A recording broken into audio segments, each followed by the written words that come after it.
Okay, the car wash of coaches, as Andy calls it here at LNP Media Day. This is all live, so we're gonna shut the door here.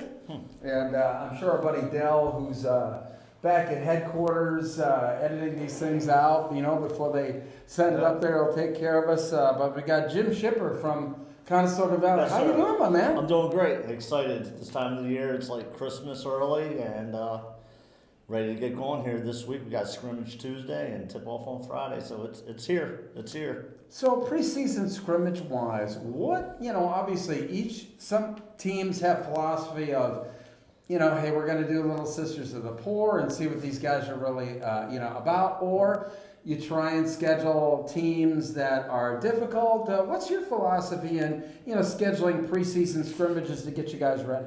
It changes from year to year based on what we have coming back and who we are. This year, we felt that it was more important to get through the scrimmage season healthy. We don't expect to be as deep as we had been in the past. So we want to get looks at some of the younger guys, but most importantly, we want to get out of it healthy. And we felt practice time was more important than scrimmage time this year. So we trimmed it back. We're only doing one scrimmage this year. We're taking that extra day to use as a practice session. And our main goal is to get through it healthy and see what some of the sophomores can do. What sort of, when you just mentioned that, what sort of rotation numbers are you looking to hopefully nail down? Do you want to go 7, or what's sort of your magic number if you had your druthers? In the grand scheme of things, we like to go 9, 10 deep. We like to press. We like to get up and down the floor.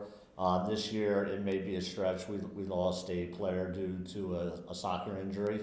So we're working through that, trying to figure out, who's going to step up from that sophomore class. Our junior class is very small.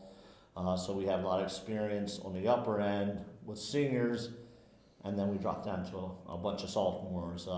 But I still think we'll be able to get 8, maybe 9 deep. That's what we have to. We have to play the way we want to play in a way that we think is most effective for us. We have to figure out that 8th and 9th guy, and we'll figure that out on Tuesday night at the scrimmage. Who are some of those guys that we're going to need to know for the Bucks this year that you're expecting to fill some of those larger roles to solidify themselves into that rotation that you just mentioned? Sure, we got 8 seniors this year, and I believe all 8 of them will compete for minutes or will have the opportunity to. But then in the sophomore class, Sawyer Espenshade, I believe he's going to be a big name for us in the future. He's fighting for a starting position as a sophomore. He started on the football team, so he's not going to be gun shy. He's going to be ready to step in and play. He's just playing with those big boys, and the football team had a great run. We also have Cordell Bear, sophomore. I expect a lot out of him. He's looked great here early in the season at practices, and Toby Schaub, he's a sophomore as well, and he's looked tremendous at practices as well. So I'm happy. I'm really happy with that sophomore class. We brought 3 freshmen up. They're all doing outstanding. They're going to make contributions at the JV level, and they'll be primed in a year or 2 to make contributions at the varsity level. So we're happy with where we're at going forward over the next few years. On the macro side of things, where you're a basketball junkie, there's no secret about that. Do you sort of feel that maybe some of those traits are wearing out, or not wearing out, but sort of becoming ingrained in the players that you're mentioning? Like, for example, Freddie Ramos and McCaskey was just saying how his kids were begging him to come in for another practice and things and maybe not something to that degree, but right. Just sort of that interest of, we love ball, we want to compete, and we want to get in as much as we can, because I know you do. I saw the picture you tweeted, we're ready to rock. Yeah. I think it goes through cycles. The guys who just graduated last year, they were basketball junkies. They were in the gym all the time. They were one-sport athletes. We're in that cycle now where we've got a lot of guys that play football, a lot of guys that play soccer, a lot of guys that play baseball, and that's okay. That's okay, because they're still doing things. They're still active. They're still coming to open gyms when it fits into their schedule. We do a great job with the other coaches within the school of working out a schedule in the off season of what will work so the kids have an opportunity to do everything. So it's different. It's different for probably the next 2 or 3 years. I'll be sharing a lot of athletes on the football team, and the baseball team, but I really don't look at that as a negative. It is what it is some years, and some years you just have the basketball junkies. Yeah, and with the football guys, I mean, do you tailor your style depending on what kind of athletes you got? Obviously, the football guys, hey, they might do a little bit more bumping and grinding in there versus when you've got your basketball guys, you're going to be, a little bit more up-tempo. Do you gear your coaching philosophy over the players that you have or versus, the philosophy you have? Yeah, I think it's a delicate balance. The offense and defensive schemes that we run can be tailored to what we have coming.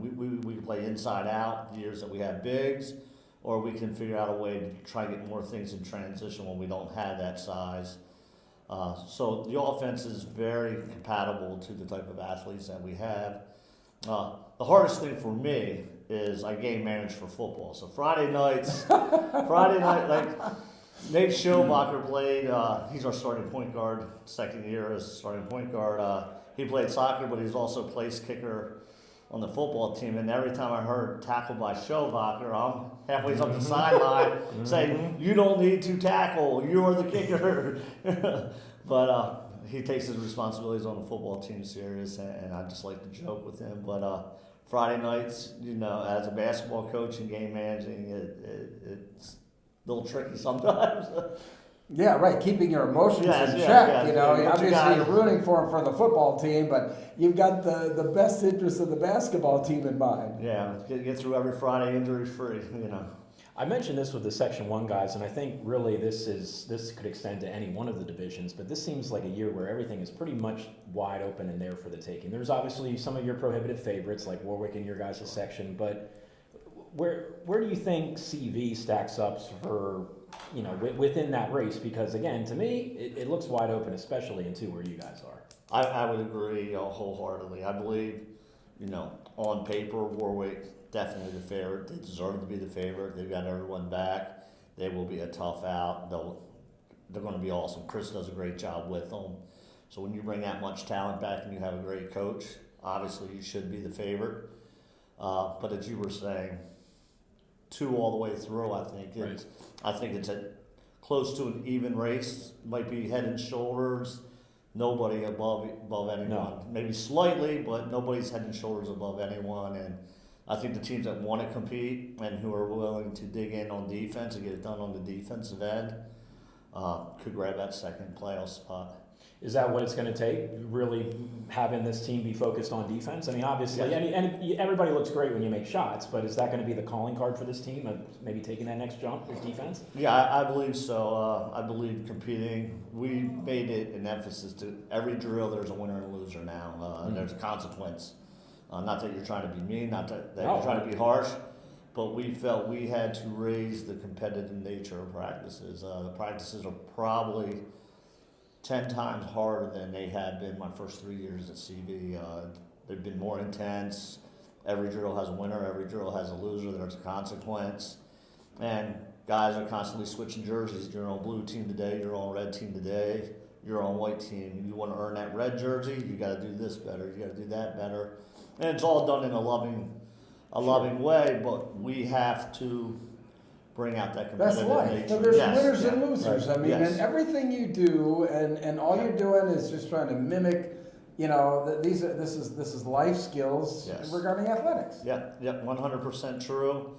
And everything is earned this year. Nothing's given, and our guys understand that. We had a great group of guys this year that I love being around. Practices are great, and they're understanding the competitive nature of it. And it only goes as far as they're willing to accept, and they've been willing to accept the toughness of practices. So I believe it'll pay dividends. Well, good. Andy, final question? Who's the best coach in the Shipper household? There's one that's 1-0, so I guess it's him. No, but seriously, I mean, he is your son. Yes.